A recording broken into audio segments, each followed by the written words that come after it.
Or what we could do, and this is what I would do first and foremost, is I would get a hold of the owner again and say, hey owner, so they're calling your note due, so this is bad for you, and it's bad for me because they're going to take the property and kick me out, and you're going to lose your property, and you're going to get a foreclosure on your, oh, well, we're both going to get foreclosed on, right? Because I'm on title and he's on the note, so it won't be good for either of us. So what I would say is, let's do a lease option contract.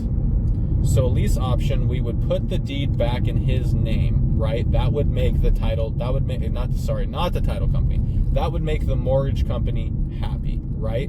Because, you know, hey, I sold it back to him. It's back in his name. Everything's exactly the way you guys want it, right? You put everything back into his name. He's on title, he's on the deed, he's on the note, all of that stuff. But I would have a lease option. So I would have an option contract on that property to buy it from him at the agreed upon price, at the agreed upon whatever.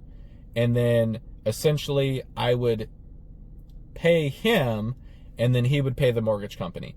I never recommend that. You never pay the owners directly because they could just not pay the mortgage company and you would never know, right? Because I can't call the mortgage company and say, hey, did that payment come through? They're going to say, who are you? We don't have any debt with you. We don't have a loan with you. So they would never accept a call from me. So I'd never be able to know if the owner is paying that or not.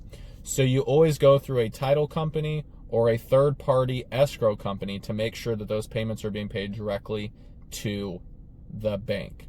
And then obviously that's good for the owner too, right? The owner of the note, he wants to make sure I'm paying, you know, the bank, right? We, you know, and we don't really know each other, right? So we're getting into business with each other. He hopes that I make the payments and that I, you know, hope that he doesn't get foreclosed on or declare bankruptcy, right? So there's risks on both ends. So it's just really important that you feel comfortable doing this type of transaction.